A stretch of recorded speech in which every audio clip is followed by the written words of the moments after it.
Greetings, friends, and welcome to Parenting Pathshala, a series on parenting from the National Initiative and Integrated Resource for Child Protection, Mental Health, and Psychosocial Care, supported by the Ministry of Women and Child Development, Government of India, and located in the National Institute of Mental Health and Neurosciences, NIMHANS, Bangalore.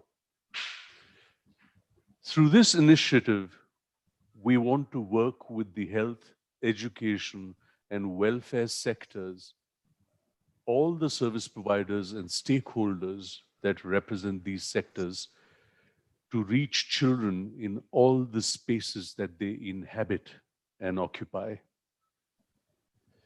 The focus on child protection and mental health spans so many service providers and stakeholders, education boards, schools, teachers, childcare institutions and their staff, Childline India Foundation and their collaborative agencies, child welfare committees, juvenile justice board, judicial academies, legal services authorities, police academy, administrative academies, the district mental health program, and tertiary mental health care institutions. That's the range of service providers and stakeholders that we aim and hope to reach through this project. In August, we did a series called August Talks, where centering around COVID, we examined the issues of child rights, child education, child mental health, and a new definition of loss. In Parenting Pathshala, we've covered various themes: parenting children with special needs, what happens when we are no longer there, parenting in the context of relationships and sexuality, in the context of substance abuse, about discipline, about values, about adoption.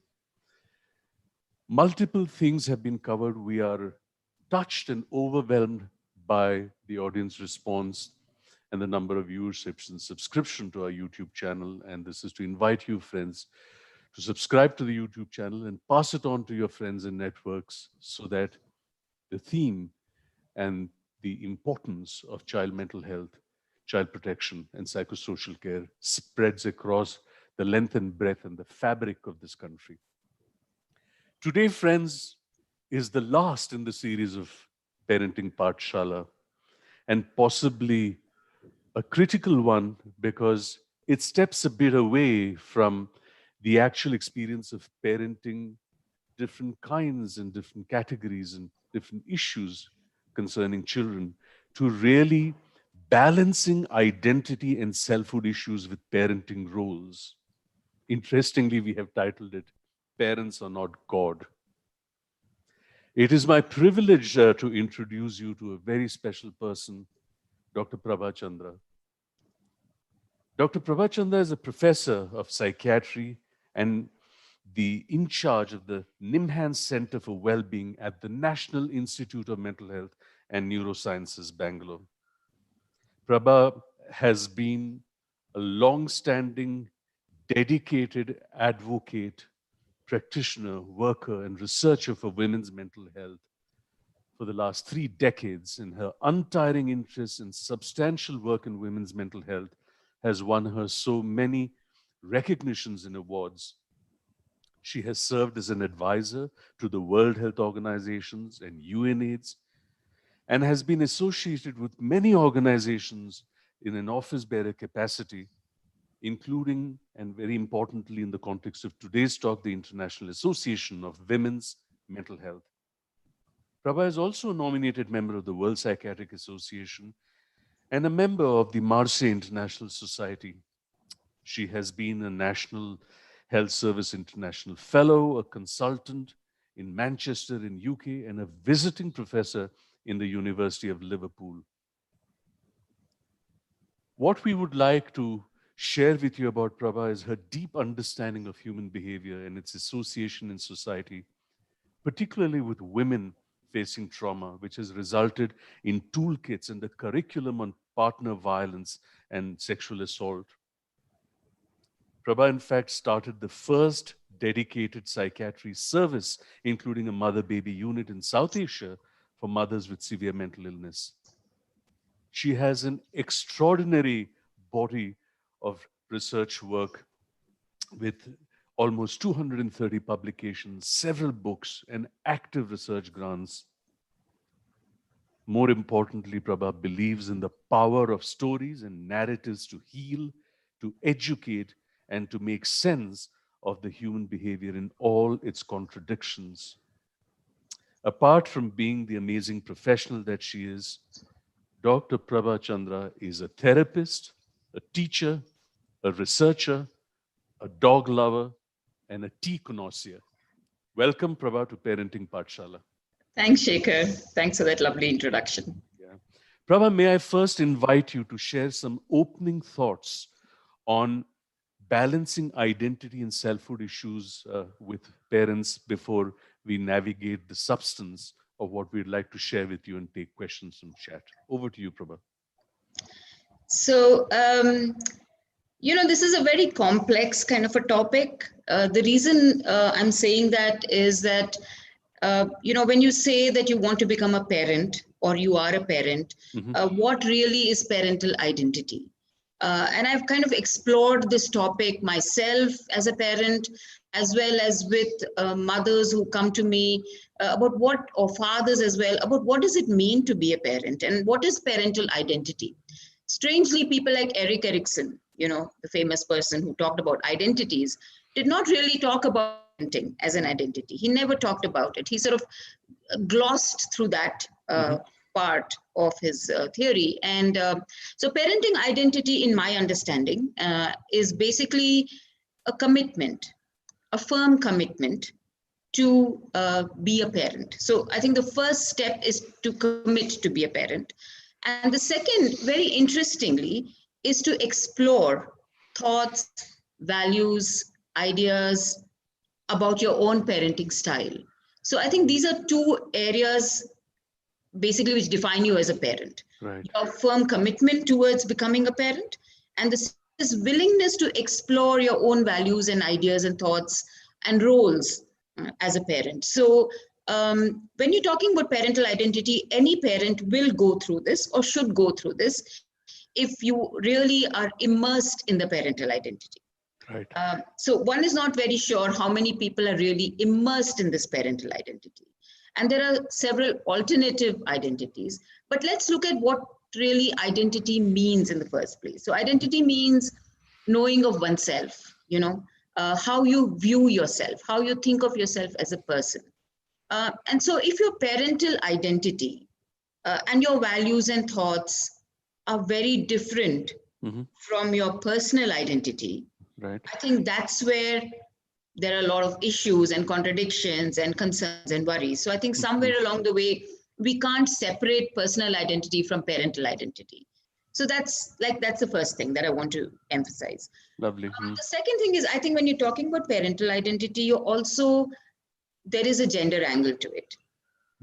Because regardless of how the world is moving and, gender equality and things like that, we know that a lot of the parenting, the majority of the parenting is actually done by the mother.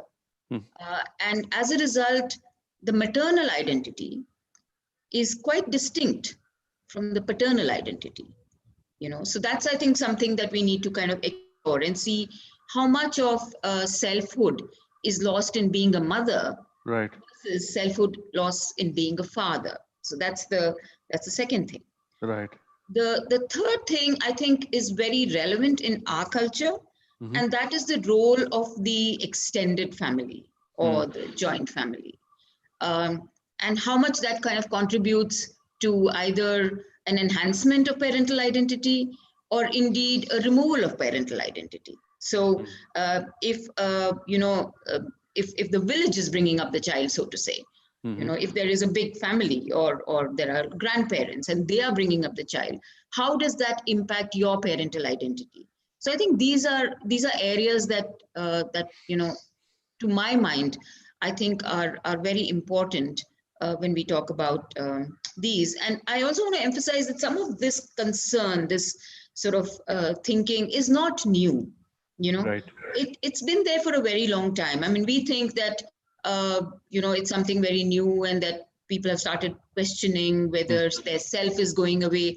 But I think it was there for a long, long time. It was just that voicing it was considered sort of, not a good thing and not an approved thing. So a lot of parents didn't talk about it.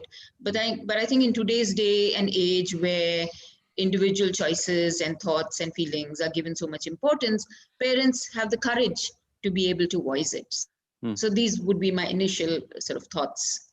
This raises a very important issue. If I were to put the 4 points that you have made into a running theme, the need for parents to recognize or acknowledge their identity as individuals, separate from their parenting roles. In your experience of working with families, with mothers, what journeys and dynamics does this separation actually play out? Yeah, I think that's a great question, Shekhar, because from my work particularly in the area of perinatal mental health, where I see women going from pregnancy to early, to childbirth and having an infant, then the toddler, and then moving on. And I'll come to the later part subsequently. I think there is a whole range of experiences which a woman goes through. So in pregnancy, there's a lot of sort of anticipation and an imaginary baby, an imagined baby, which very often doesn't turn out the way mom imagines it. So there's an angst which happens at that point. Then comes when the mother has the baby. And, Donald Winnicott, who's just amazing. I was listening to his 70 lectures. Imagine, he did 70 lectures for mothers, and this was during the Second World War, spanning over 2 decades. Wow. And about 15 of them are available for listening, and he talked to mothers in very simple ways. And he talks about, how in his very poetic way, he talks about how overwhelming the maternal experience can be and how negating of the woman's personal identity it can be. So he says something like, she once had secrets and will have them once more. Good Lord. Yeah. Okay. He says she had a past and a future, but in the present, there are no areas left for exploration. There is no North Pole, no South Pole to reach. There is no Everest summit to be reached. And if there was any mystery in the back of the moon that she had, that has been reached and photographed. There is nothing left unexplored. There is nothing sacred any longer, So that is the overwhelming experience of just being completely consumed by that infant. Right. Because the caring for a very vulnerable, a small, a helpless infant can be a very, very consuming experience for a mother. And I think there is a huge loss of identity there. And if the mother, for some reason, is not supported by somebody else or has a problem with a partner, then this experience becomes quite, dystonic for her. I mean, she's quite, it's not a very satisfying experience. And from then she kind of, and there's nothing wrong with that experience. I think it's meant to be that way, because you know that you need to nurture this baby and that you need to feel overwhelmed by this maternal experience. So that's okay. And after that, when the child reaches toddlerhood, there is a certain amount of separation, which again, the woman has to navigate that space of how the child wants to move away and try things on their own. And there are times that the mother is so overwhelmed with that, the child consuming her identity completely, and yet the child can say, no, I don't want you right now, and go to the grandmother or father. And that can be like a blow, to a mother. And I've seen that happening. So I think it's that whole experience which needs to be navigated in a way that makes the mother feel secure in the whole relationship with her child. And while we talk a lot about the baby's attachment to the mother, I think the maternal experience itself is not paid enough attention to. And I think that's what happens sort of over time. And then she kind of navigates that whole space. And when I'm talking about Donald Winnicott, I would really like to talk about his whole concept of the good enough mother or Good the enough. good enough parent, or the ordinary devoted mother. That is what he said. And this was in the background of, there was a time when there was a lot of talk about the good mother and the bad mother, Mm. and theories of psychology which kind of indicated that there is a mother who's good and who's bad, who's available and unavailable. And I think mothers went through a lot of stigma at that point. Mm. And Donald Winnicott was like a breath of fresh air, because here was a pediatrician, he was a psychoanalyst, sort of new babies and new mothers, and said that, it's okay to be good enough. And not only talked about good enough mothers, he talked about good enough fathers. And that's where I think I would like to sort of approach the whole concept that parents, it's enough to be good enough. You don't have to be perfect. Right. In fact, he said it's good to be imperfect, Hmm. because there is nothing called a perfect mother or a perfect father and a perfect baby. You have to be an imperfect mother and an imperfect father and an imperfect baby, because it's with the imperfections that the child also learns how to navigate this journey of life, how to soothe itself, Right. how to find other sources of comfort when the mother and father are not available. So I think this was like a real eye opener in the history of parenting, Right. which kind of made people realize that it's okay to not be perfect sometimes, and it's okay to look after yourself sometimes. Mm. Now, this raises the whole issue of losing oneself. And as you have gone into these details, we have our first question from Dr. Shubhranshu, which is actually a request, Prabha. If you could explain in a little more detail how the self narrative is lost in this parent, the mother father narrative, because this is really important, particularly maybe for very many young parents who might be seeing this program. A little more detailing, Prabha, on this. So I think it's much more, like I said, with mothers, but it can, off late it has been happening with fathers as well. So there's so much of emphasis on sort of perfect parenting, and it's now being called intensive parenting. Hmm. Where you kind of have all these dictums and books and guides and parenting principles, and couples are sort of reading about it, learning about it, and then you also you start thinking of yourself as carpenters rather than as gardeners, right? And I think that your title, which is parents as gods, our parents gods, should actually be actually parents are not gods, they just need to be gardeners. Mm. And I'll give you that, I'll tell you why I'm saying that, because and that's where the selfhood is lost, because you're consumed with trying to chisel your child like a carpenter with a hammer and a nail, into a mold that you want him to be or her to be. Mm. You are concerned about what other people are going to say about your parenting. Right. You're concerned that if you go for a game of tennis in the afternoon, people are going to sort of, say something about you. Or if you, take a yoga lesson, or you go for a coffee with your friend, then that's not okay. So and then is my child losing out on something else? So I think there is such a lot of intentional parenting, which there's nothing wrong with intentional parenting, so long as it doesn't become the intensive parenting.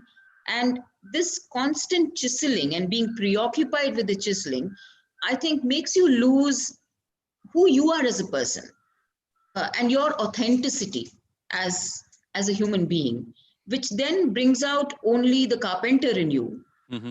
and not the gardener in you. And I would like to talk a little bit about the gardening concept later.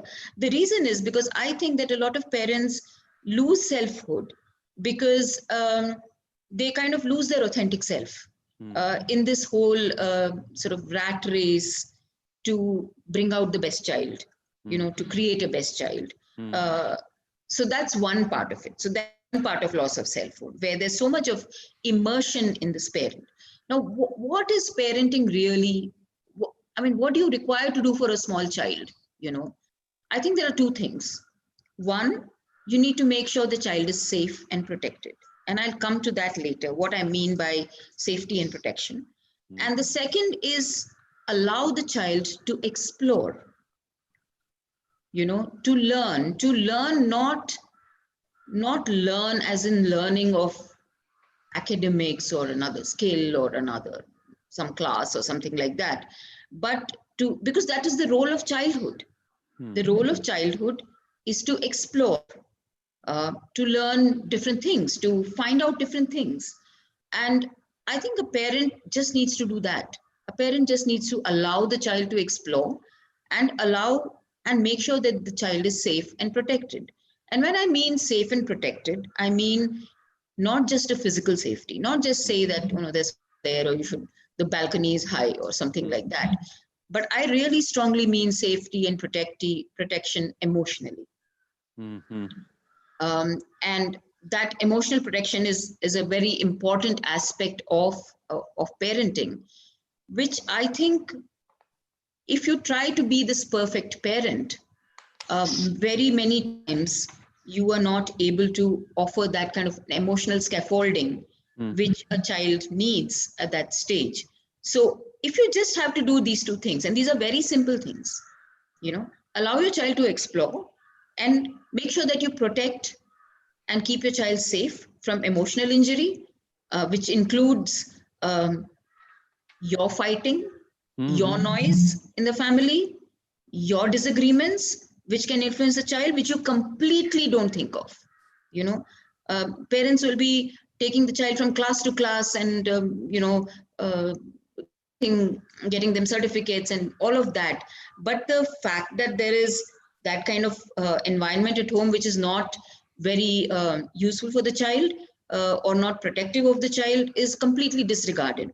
So my Right. concern is that when parents get too much into intensive parenting, Mm. very often they probably lose their sense of reflection. And when you lose your sense of reflection, when you are not intentional about what you're doing, then your selfhood also goes somewhere. Right. Because because all the time you're thinking, I'm doing so much for this child, and I'm losing myself. Whereas, do you really need to do so much for this child in this way? Is there something that you can do which is so much and which is what is important, Mm. and yet that leaves you so much time for yourself? So I think I would like to, I don't know whether I'm clear about what I'm saying, but I think that's the kind of layer I would like to bring in when I'm talking about selfhood. That parenting is it should be considered as something which should be reflective, which should basically achieve the goals of parenting. If people stick to that, then the loss of selfhood is much less, Right. apart from the initial part when definitely the child needs you unconditionally, totally, you know. Right. So that framework now is fairly detailed, Prabha. I want to pick up the thread from two things that you said earlier, and would invite you to kind of expand on these two. And I will add a third component to that. You mentioned about the kind of work that you do in the perinatal clinic that you initiated here, from pregnancy, to birth and delivery of the child, toddlerhood, and so on, and the kind of experiences and processes that have been navigated there, and what does that mean to the individual? I'm not talking now so much about the impact on the child, on the individual. Secondly, you spoke about the nature of the relationship that the partners have, and what happens to the experience of parenting when in this intimate partner relationship uh, there are differences of opinion, and sometimes there's an escalation of that to, let's say, overt discord, and a further escalation of that into this unfortunate everlasting pandemic of domestic violence. The third component I want to add to that is, what happens to parenting when either the father or the mother has, let's say, a mental illness. If you could beat these three themes together and tell us a bit about Perinatal Clinic also, it'll be very useful for our audience? Yeah. So I'll sort of tackle all these three. So just to give you a sense of the perinatal clinic, so we get mums and dads who come to us when they are pregnant or sometimes after the baby is born. And most couples who come to us come with, difficulties in handling that phase of their life. This might be due to either a pre-existing mental health problem or due to a relationship problem between the couple, or indeed due to just not being prepared enough to becoming a parent. And I'll sort of talk about the last group Right. a little more. So quite often we get parents who are, like you always say in your parenting pathshala, that there is no degree for marriage and there's no course for parenting. So a lot of people become parents by default. I mean, you're not intentional in your wanting to have a baby. You just have it, and then and this sense of having this baby is so overwhelming that you have not thought about what it involves. And I think what happens in our culture is that because of the tradition of sort of or the history of a lot of infant mortality in our country, and this is something that is historical and it's cultural and it's deeply embedded, that we really don't start talking about the baby as a person when you're pregnant.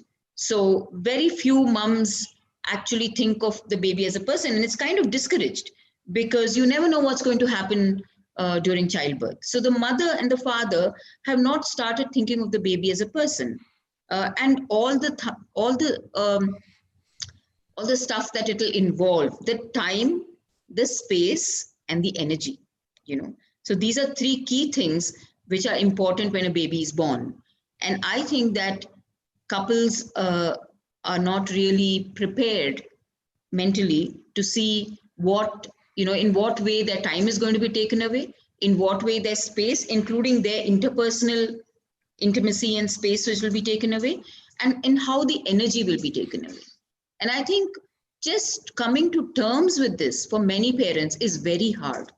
Right. And I would think that, so some of the work that we do in pregnancy, and particularly for women already struggling, or for fathers who are already struggling, we kind of make them understand what it's going to be like. That while you're struggling a bit now, while you are not able to manage your emotions at this stage, while you're having trouble between the two of you at this stage, when the baby comes, don't think it's going to just become all right. Because there is this sense like, if you get married, everything will be okay. If you have a baby, everything will be okay. It doesn't work like that. And that is something which I think a lot of parents don't even conceptualize, the amount of time, space, and energy that involves in looking after a child. And then suddenly, when there is that loss of selfhood, when you don't have time, space, or energy, is a certain level of disappointment with the whole parenting role. Right. And some mothers actually say, like, I don't want to have anything to do with this. Hire a nanny, grandmother take care. I don't want this. It can go to that extent. To a more sort of middle level or a middle path where they come and tell us, look, I'm having great difficulty navigating this because I feel I'm losing myself. And how do I retain the sense of self while looking after this helpless creature who also needs me?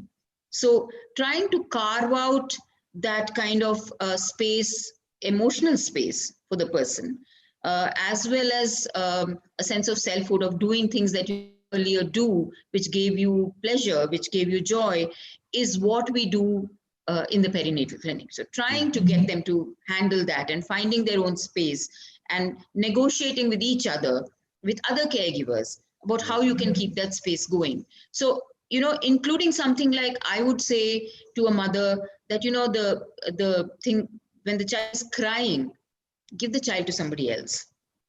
Because if you're getting upset and angry, you're not going to be able to soothe the baby. Be with the baby when the baby's just had a bath, and when you just have to sort of put the lotion, and the baby's giggling and warm and nice and cuddly. And that's when you will find yourself becoming more confident about this role of yourself and not feel that you're losing yourself. So sometimes very simple things can actually make a whole lot of difference in terms of finding your selfhood.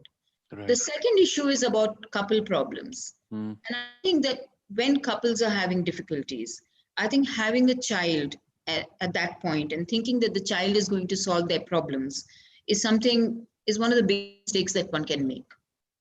Because once the child is born, the woman's parenting identity and commitment and personal thoughts about parenting may be very different to the partners, and that's going to create a lot of confusion in not I mean we forget about the child, but even within the couple itself, because I think there is a lot of loss of selfhood as well, where you don't know as a couple what is your parental identity, and that causes not just problems for the baby but for you as well. So Mm. these are the two things I would sort of discuss. And the third thing is about you talked about the mothers with problems. And Shekhar, you'll be surprised that sometimes a lot of mothers, not sometimes, majority of the mothers, even with very severe mental health problems, find it extremely gratifying to Mhm. be with the baby. And that is the whole concept of having a mother baby joint unit, where we admit mothers with very severe mental health problems to be with the baby, because I think it gives them a great sense of identity, which they probably didn't have earlier.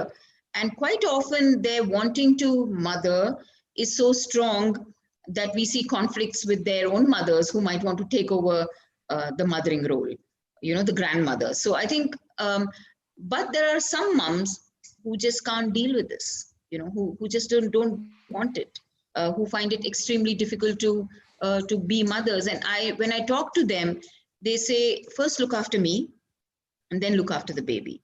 And Mm. when I go and see them and I start talking about, oh, how's, so and so, they're like, I'd say, how's the baby, and what's he saying to you, and what's she doing?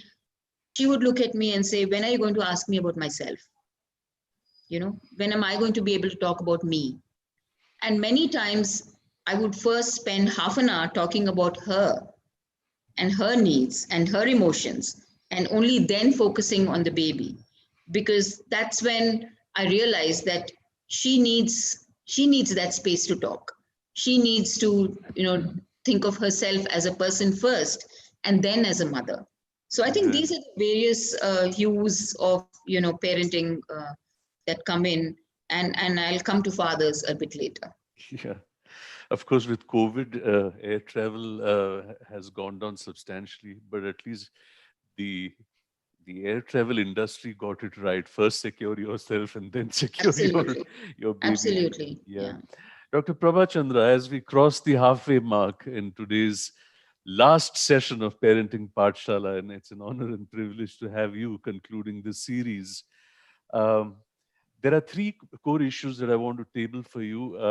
And I also noticed that in addressing the whole issue of perinatal work, as well as the issues of couples problems and mental health issues, you've partly addressed the question raised by Mala Saluja about selfhood and the whole perfection issue.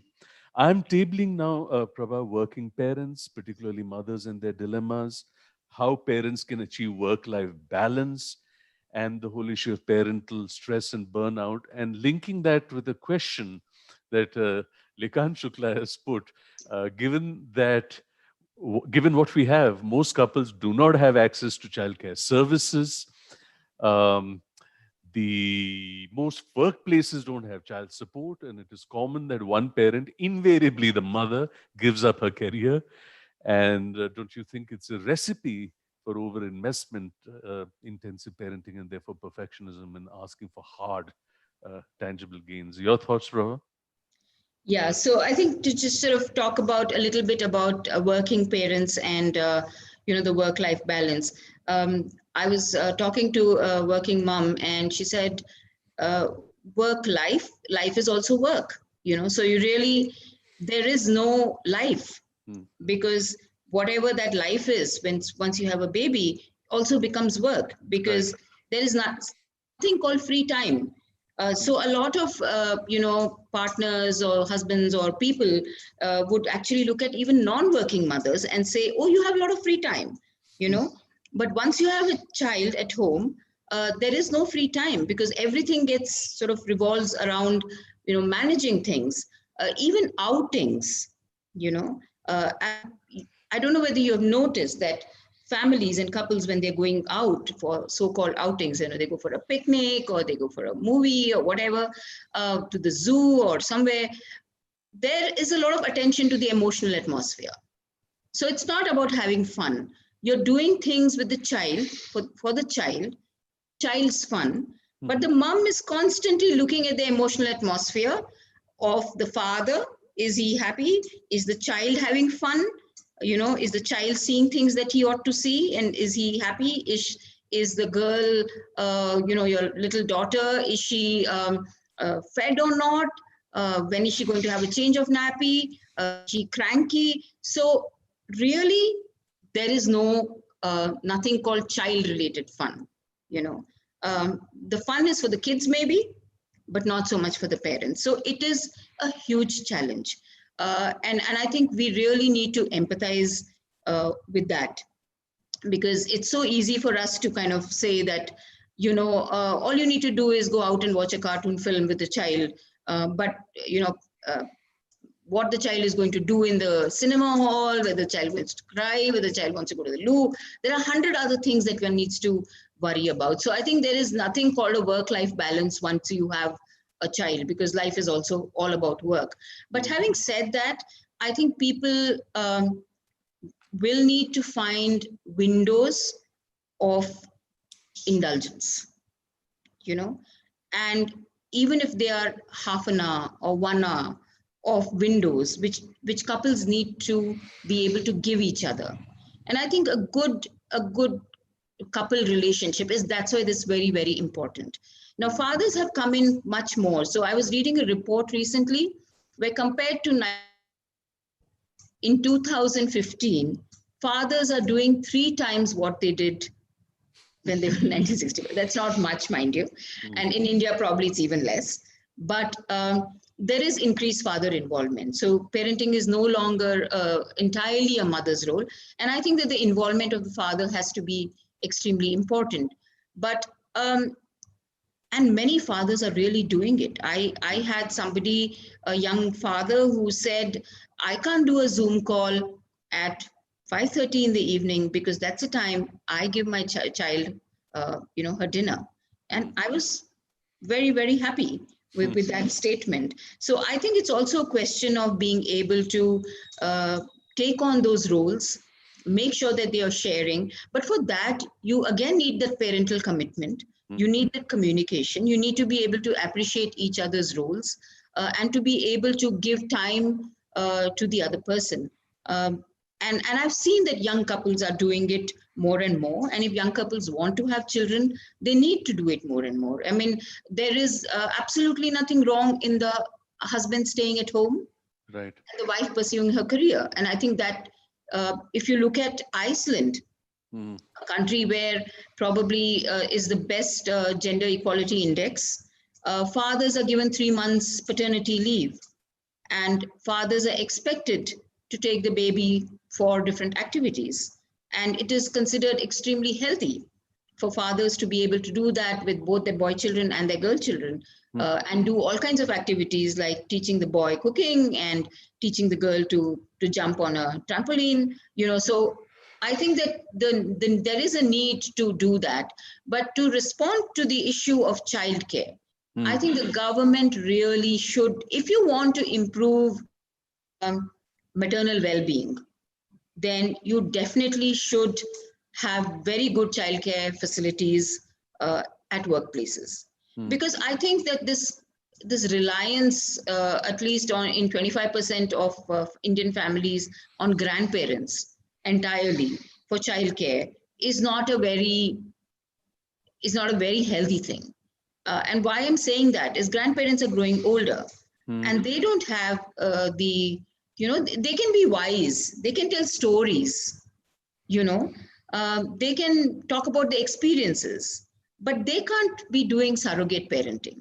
Hmm. And I think sort of default arrangements of having grandparents be the primary caregivers of the child when parents to go to work, while it is considered safe and more convenient and all of that, I think it's not fair to the grandparents, and it's probably not fair entirely to the parents also, because they then do not often develop a good parental identity themselves. Right. So I think because of that, I think we really need good childcare. The other issue is this whole business of maternity leave. Now I know that we say that, oh, we are a country with 6 months maternity leave in government offices, which is so different from America, Hmm. which is still less than the UK and France and many other European and Scandinavian countries, but it's still quite generous.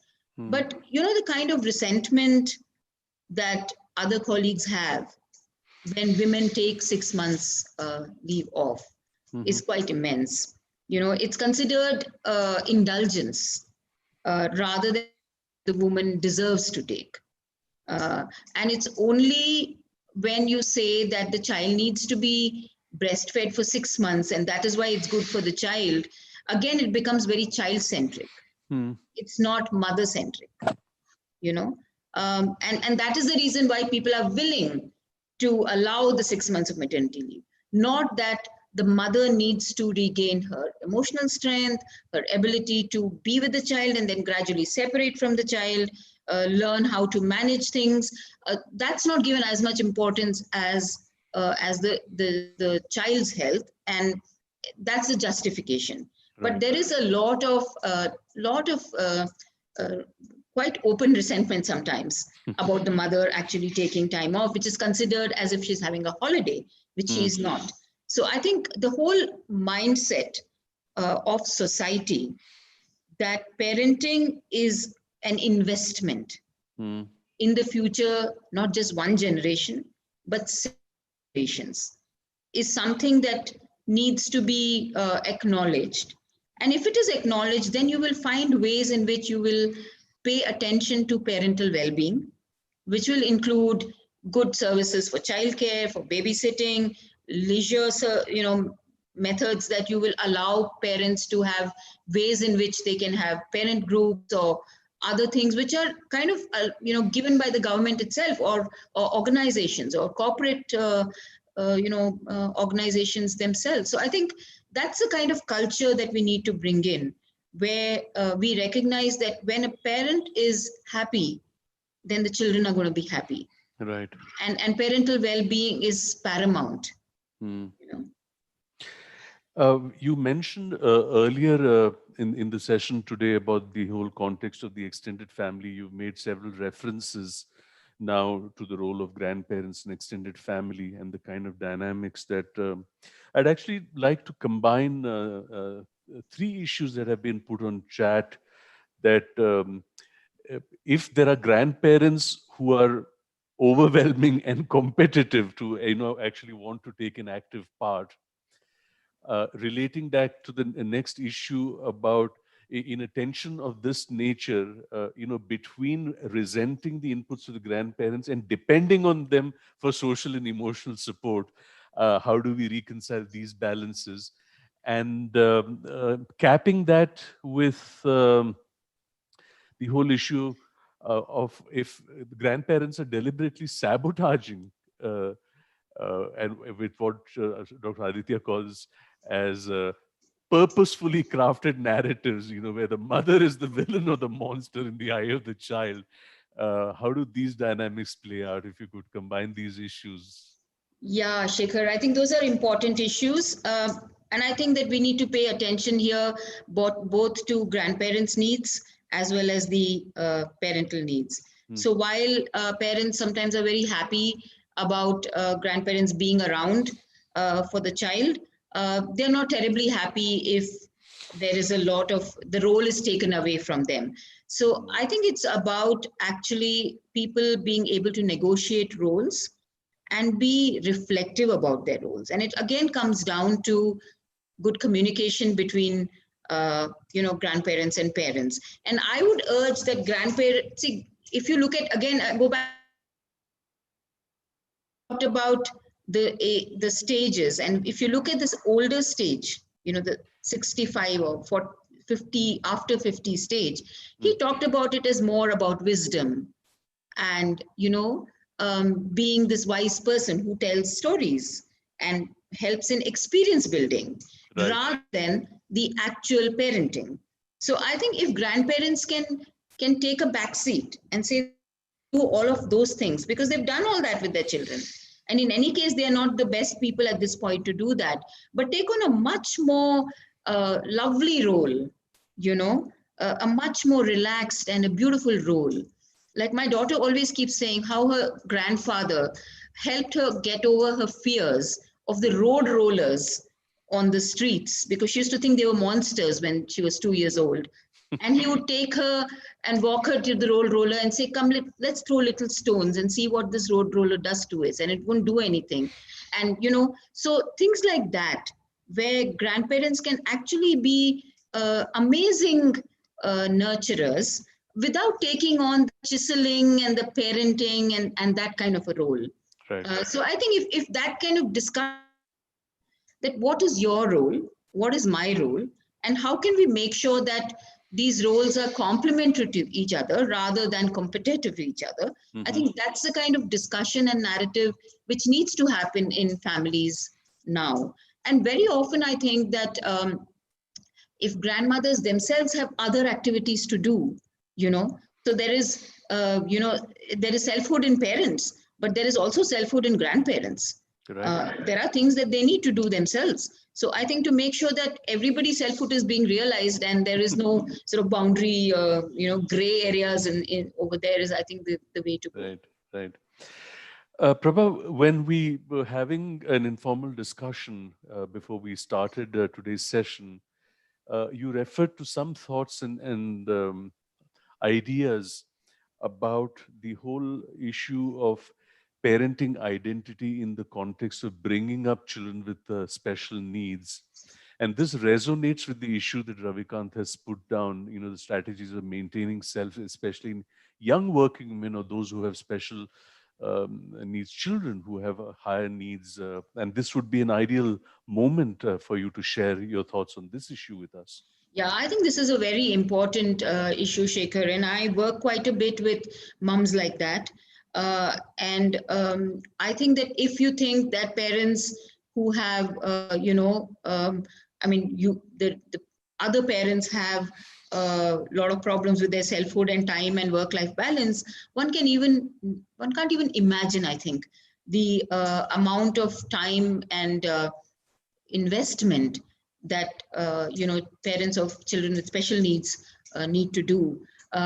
I have a dear friend who has a child with Down syndrome, and she said to me that we were planning to go to Italy and we landed in Holland, and I had imagined I had made a whole plan for going to Italy, and now the roadmap has changed. I have to understand the roadmap of Holland, and how am I going to do that? Because nothing prepares you for that. And I think that society really needs to support parents. And I think societies like UK, for example, where you have carers, where you have people in school who will look after your child for you, and you don't have to constantly spend your time worrying about what's happening to that child, is so to me, a developed society is a society which looks after children with special needs. And I think if one invests in that, and that's from a systemic level, but look at it from a more family and friendship circle kind of level, I think that if you have somebody, who has a child with special needs, I think just extending support to maybe look after one of the other kids at some point, or to say, I'm going to take all the kids out once and give this person some time, give this mom some time, or the couple can go out on a date night when you take off the little child and look after the child. I think things that are extremely important in the absence of another very formal kind of a support system that is there. I think very often what we do with parents who have kids with special needs is we often just sort of take it for granted that they will not, they are so immersed in their child that they will not need us. But I think just Hmm. giving that kind of support becomes very important. And I think Right. their needs are enormous and they really need the replenishment, because if they have to give, then they have to receive, Yeah. and they have to give a lot. So, which means they have to receive a lot. They have to receive, and they also have to be constantly reminded of their personhood, their selfhood, things that they did before this child came, and how they can actually retrieve some of that, their own personal identity in the midst of all the chaos that is going on in the family. Right. So, Right. A word, Prabha, on parental stress, particularly in the context of what Dr. Rajendra has put down about parental expectations, and therefore they get really hassled and stressed out because they already have this image of what they want the kids to be, and the whole focus on expectation and achievement. yeah, I would urge people to read somebody called Alison Gopnik. Uh, she's a professor of philosophy and child psychology in the University of Berkeley in California, and has written some wonderful books, including The Philosophical Baby, Hmm. and which is something like my sort of go-to book for infant mental health. And she's talked about this book called The Gardener and the Carpenter, which I was quoting earlier. And to answer Rajendra's question, she says that parents should be like gardeners. Like you put fertilizer, you water the plant, and then that's all you do. The plant, the hibiscus that you think is going to be white may turn out to be orange, right? And there may be wind and rain and other environmental factors which may ultimately lead that plant to be completely different from what you thought. It may be a small rather than this blossoming plant, but it'll still have some kind of an hibiscus. So I think that if we think of parenting as being gardening, you know, that it is something that we do, we enable, we give a good enabling environment, we provide all the right resources for good growth and for good emotional growth. Uh, and that's all we really need to do, because the rest of it, the child is going to have to face the rain and the wind and the frost and the storm and all of that. And ultimately, what becomes of the child is because of all of that happens in the environment and what you have given. So I think that my response to Rajendra would be that we need to develop a parenting philosophy Hmm.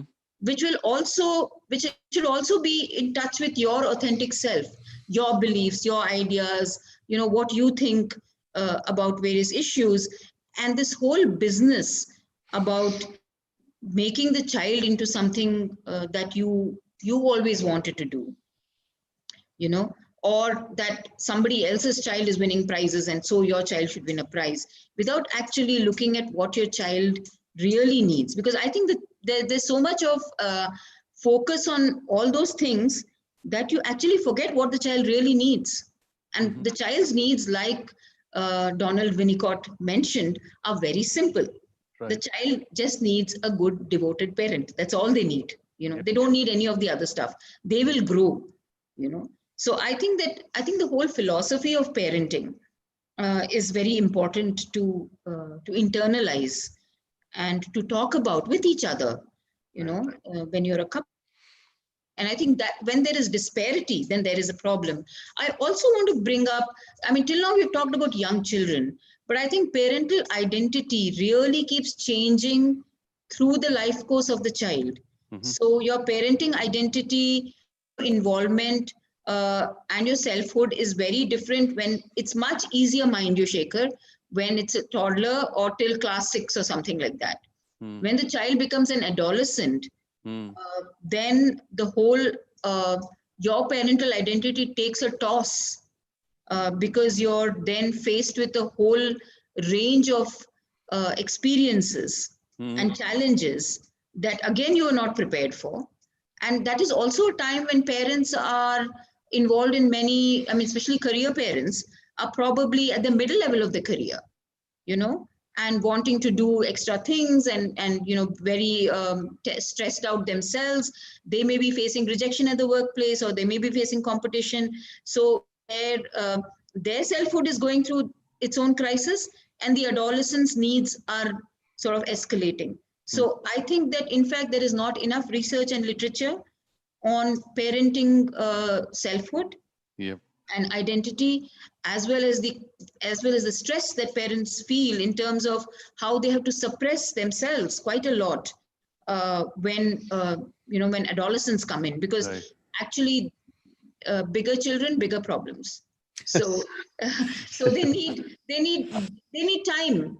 The kind of attention which younger kids need is very different. Older kids need dialogue, they need communication, they need Mm. sharing, they need exploring, they need to be able to, like the session on substance use that you had, Mhm. and where you need to be able to talk about, okay, so you had, somebody was having a glass of beer, how do you think that felt, you Mm. know or about smoking and stuff like that, and or about romance, and so many other things, religion. Kids these days want to talk about so many things. And I think that parents at that point don't have the energy or the time to have these discussions, whereas they should be having these discussions. And that, how do you make time for that? And mind you, Shekhar, when you have to talk to adolescents, you have to prepare yourself beforehand. Like, you can't go out there and do what you do with a toddler. You have to have that internal dialogue with yourself. Okay, so if I say this, he'll say this, and if I say this, she'll say this, and if she says this, then what am I going to say? How am I going to keep a very kind face and say, yeah, I understand, let's talk about it, rather than say, oh my god, you did this. So which means that the parent needs to look after themselves, because if they don't, they're not going to be able to do this. So I think that I would think that selfhood actually keeps changing Yeah. with the stage your child is in. Right. Wonderful, Prabha, because you had said that you would refer to the whole issue of gardening, and you would also refer to safety and protection, particularly from an emotional protection view, and you did come to that. But how beautifully you have sort of ended today's parenting Pathshala on highlighting two aspects in the whole journey of parenting: the culture of play and engagement, very simple with younger children, and the culture of conversations with older children, and a preparedness for both, the preparedness to actually play and enjoy it, and not fake the play. As Carl Rogers often said, there's a difference between playing a role and living a role. And that's the whole essence that Parenting Pathshala has really brought out today. On behalf of the National Initiative and Integrated Resource for Child Protection, Mental Health, and Psychosocial Care, supported by the Ministry of Women and Child Development, Government of India, and located in NIMHANS, Bangalore, Dr. Prabha Chandra, our honor and privilege Thank to you. have you on this show and to have shared nuances and complexities of various aspects of parenting, particularly as it pertains to self identities and the journeys and navigations that men and women go through as they experience the whole act of parenting, and also highlighting for us, like I said, the importance of the culture of play and the culture of conversation. Dear friends, with that, we come to the end of Parenting Pathshala as a series. We hope to start a new series. We will be back with details of that on our YouTube channel, and I request you to subscribe to the channel and pass it to your friends and your networks. On behalf of my team and Preeti Modi, the curator, our grateful thanks to Dr. Prabha for being the culminating highlight of Parenting Pathshala. It is truly a very effective way of capping this series.